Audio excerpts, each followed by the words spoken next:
This Mobile Geeks video is powered by Asus. Hey, I'm rolling with Mobile Geeks right here at IFA 2015, and we're taking a look at the Acer Chromebook, or not Chromebook, that's the thing. It's the Acer Aspire Cloudbook 11. That's the smaller brother of the 13-inch model, which we have back here, but they're basically the same technology-wise, except for a bigger battery in the 13-inch and more weight for sure, and the bigger display.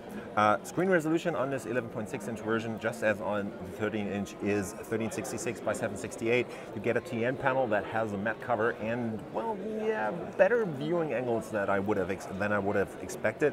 It doesn't fold very far back, so if I put it down, you might end up looking out on it from the top, and that's where the colors start to tilt pretty fast. So you might want to think about how you are going to use this device. If you're very tall, you might not want to get this because the viewing angles shouldn't be the best on this. Other than that, we have the Intel Celeron N3050 under the hood, which is one of the new Braswell SoCs that runs at 1.6 gigahertz and clocks up to 2.4 gigahertz depending on how much power is needed there. This one is a 2 gig model, and there's also a version with 4 gigabytes of RAM.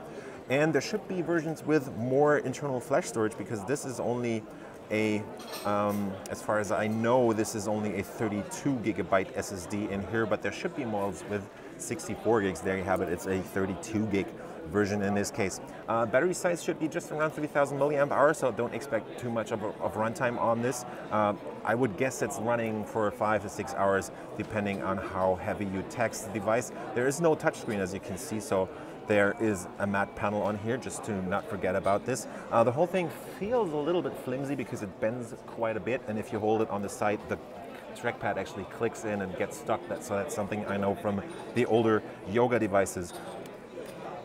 Standard Windows 10 Home on here. This is still running a pre-release build, so you can easily tell this is still pre-production, so I don't think the quality will stay like this. Let's see if that changes, because this device is is already out in the US for just $170, which is a very, very low price, and they're definitely in Chromebook territory there.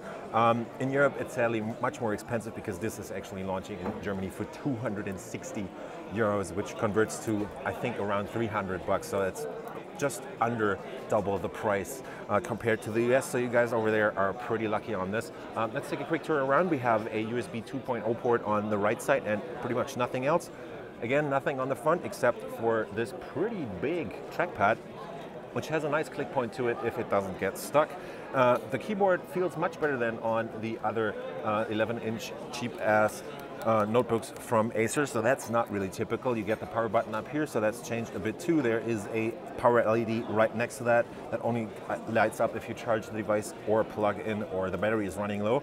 You get a 2 megapixel, I think, front camera right here, plus the whole thing is covered in this matte plastic, which doesn't attract fingerprints, but it feels kind of cheap, but that's to be expected at a price point of just $169. You get a full-size SD card slot on here, which is pretty nice. I don't think it goes all the way in, so there might be the SD card sticking out here. You have a full-size USB 3.0 port plus a full-size HDMI, which is really nice, and it doesn't charge through micro USB or something else. That would be stupid, because this draws more power than the 10 watts that the USB adapters deliver, so they're charging it through its own special proprietary plug right there.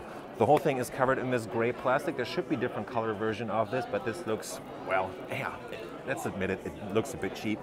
It's kind of not glossy, but it's still glossy, so it attracts some fingerprints. But other than that, it feels pretty nice. It is not the most sturdy notebook, but it feels decent for the price, at least considering the fact that you're talking under 200 bucks right here.